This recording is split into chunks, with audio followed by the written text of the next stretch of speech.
For centuries, one question has quietly haunted the pages of the Bible.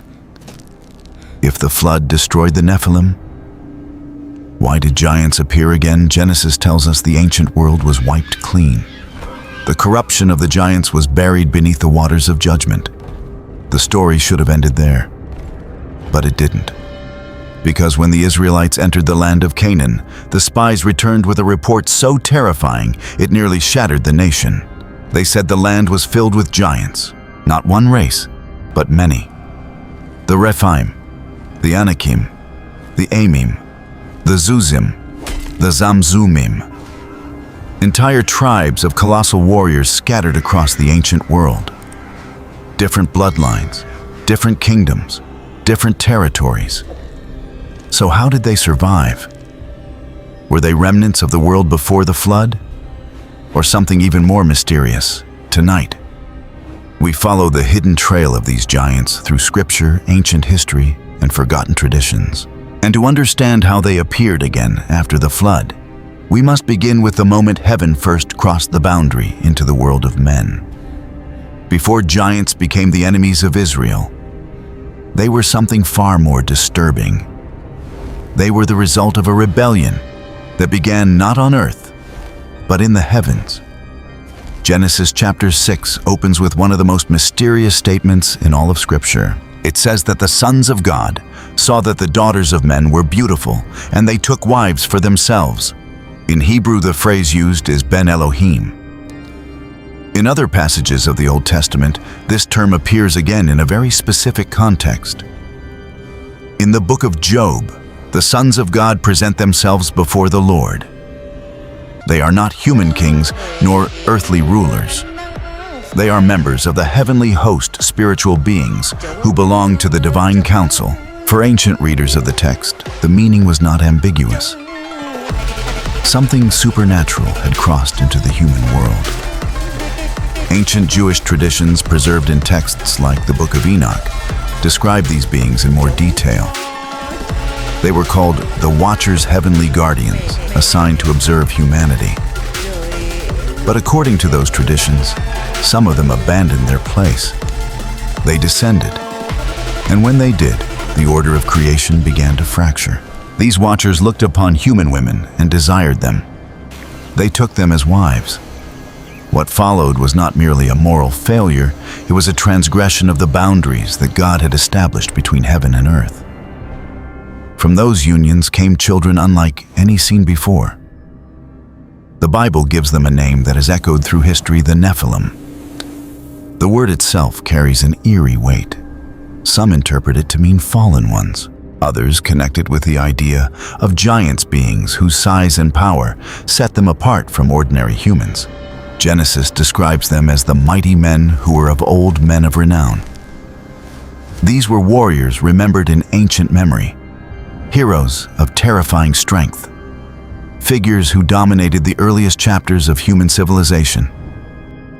But their legacy was not glory, it was corruption. Ancient writings expand on what the biblical text hints at. They describe the giants as immense beings whose appetites could not be satisfied. They consumed the resources of the land. Crops disappeared. Livestock vanished.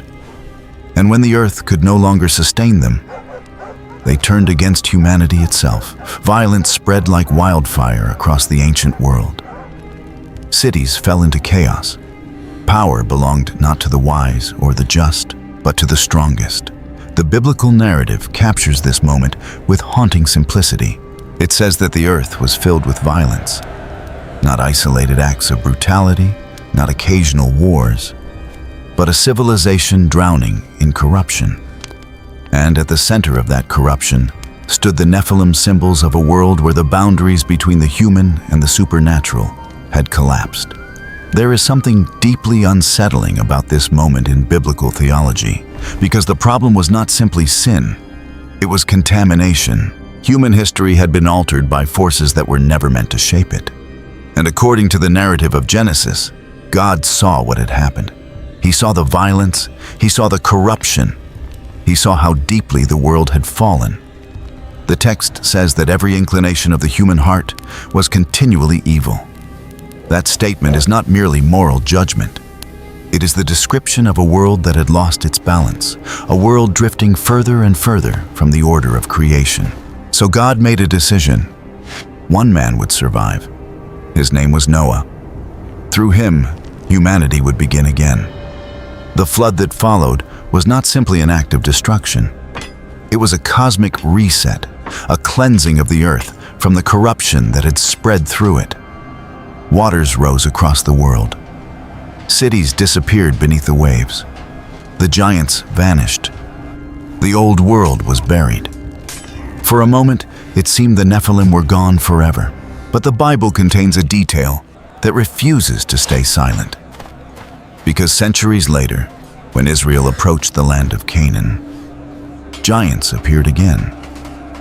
And the question that echoes through the pages of Scripture is this: if the flood erased the Nephilim, how did their shadow return to the earth?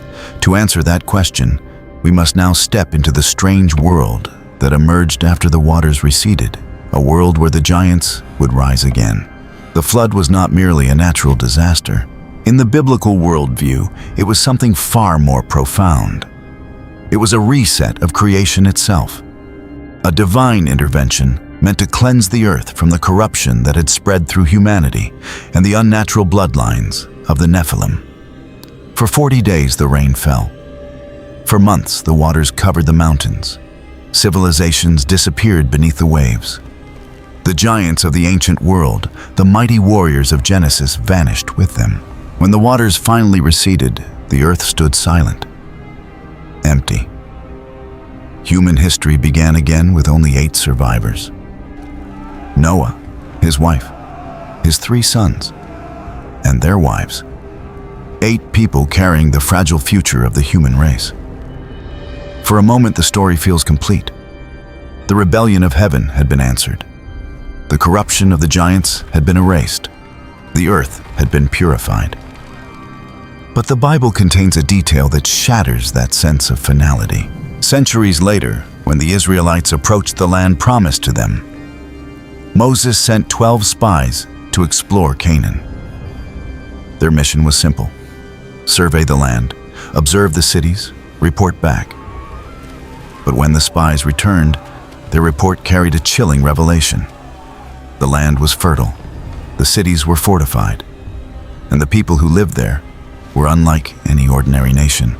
The spies described warriors of extraordinary size, men so tall, so powerful that fear spread instantly among the Israelites. And then they spoke a word that should have been impossible. They said, "We saw the Nephilim there," the same word that appears in Genesis before the flood. For centuries, theologians and historians have paused at this moment in the text, because this single sentence raises a disturbing question. How could the Nephilim appear again after the flood? The biblical narrative never gives a direct explanation. Instead, it leaves fragments, clues scattered across Scripture. Some scholars suggest that traces of the ancient corruption survived through hidden bloodlines among the descendants of Noah. Others believe the rebellion of the Watchers did not fully end with the flood, that the spiritual forces behind the Nephilim continued influencing humanity in the centuries that followed. Ancient Jewish traditions sometimes hint at another possibility, that certain regions of the ancient world became strongholds, where remnants of the giant bloodlines survived and grew. Remote valleys, hidden mountain territories, places where the memory of the ancient world lingered. Whatever the origin, one fact becomes unmistakably clear when we examine the biblical record. The giants who appeared after the flood were not isolated anomalies. They were organized. They had territories. They built fortified cities. They ruled kingdoms, and they terrified entire populations. These were not myths whispered by frightened travelers. They were nations recorded in the pages of Scripture. The Bible even preserves their names, names that echo through the ancient landscape of the Near East like shadows from a forgotten age. The Rephaim, the Anakim, the Amim, the Zuzim, the Zamsumim. 5 distinct giant peoples mentioned across multiple biblical books. 5 tribes that appear in different regions of the ancient world, each one connected in some way to the mysterious legacy of the Nephilim.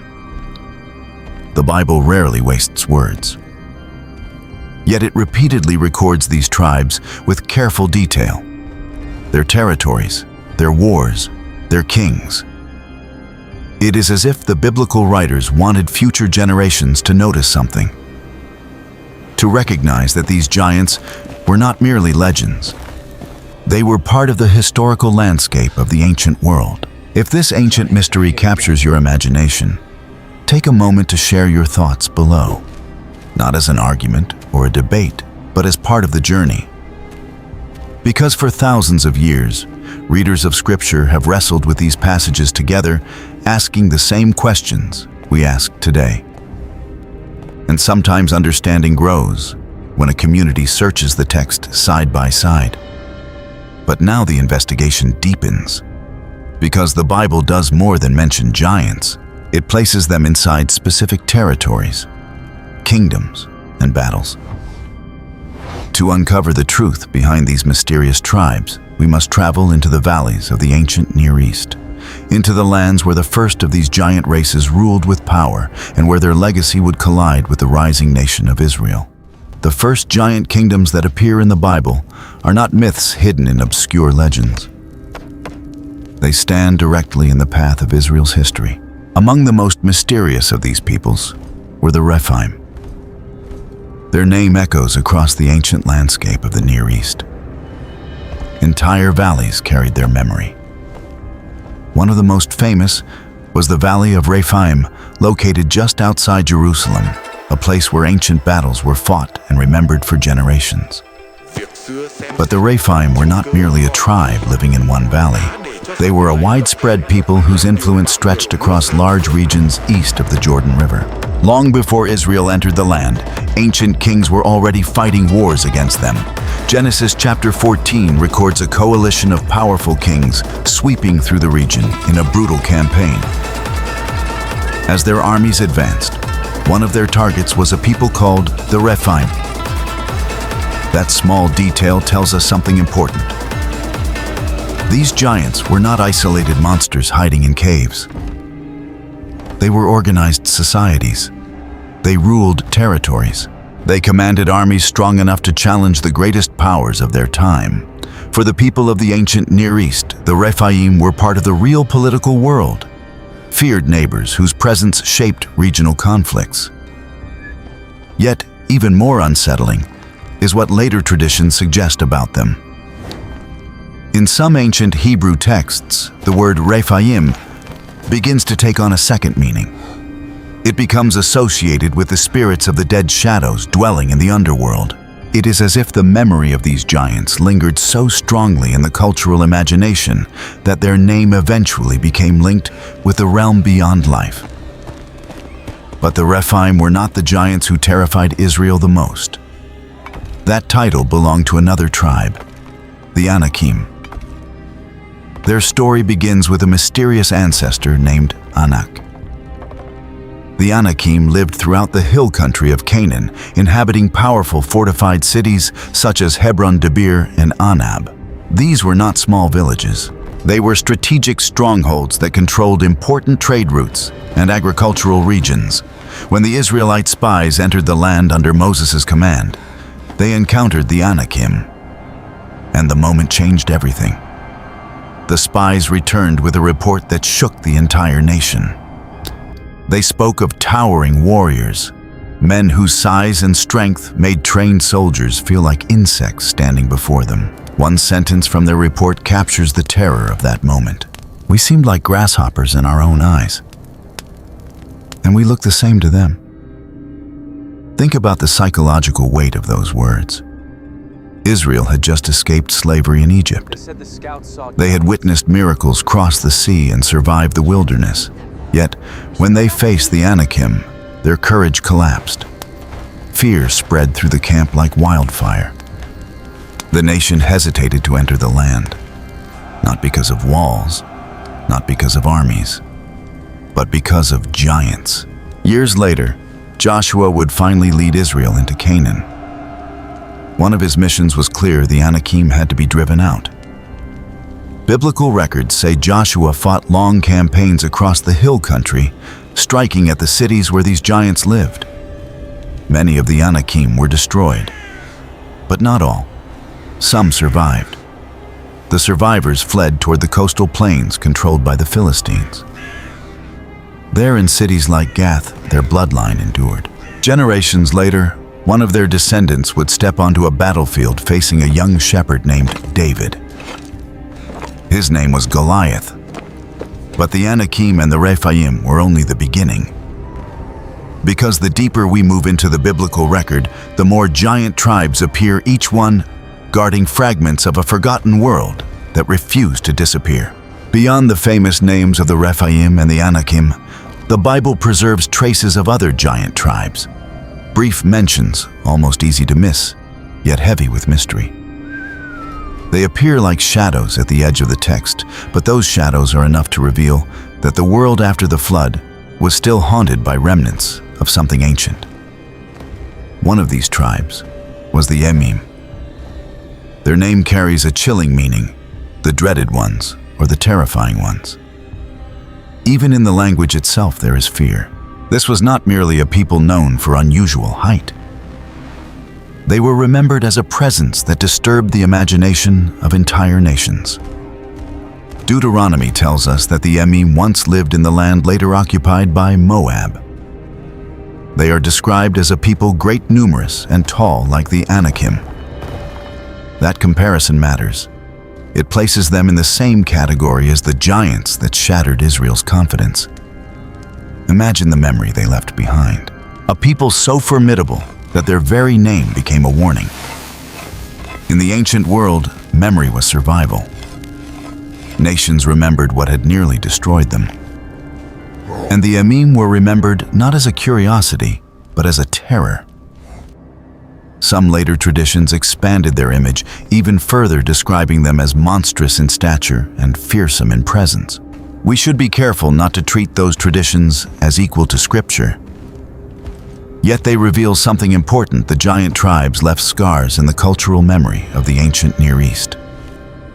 Long after their power faded, their names still carried dread. Then there were the Azuzim.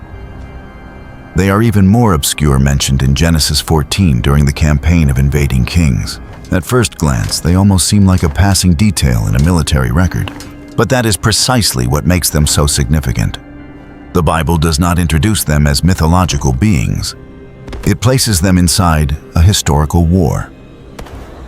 The Zuzim occupied territory east of the Jordan in the region of Ham.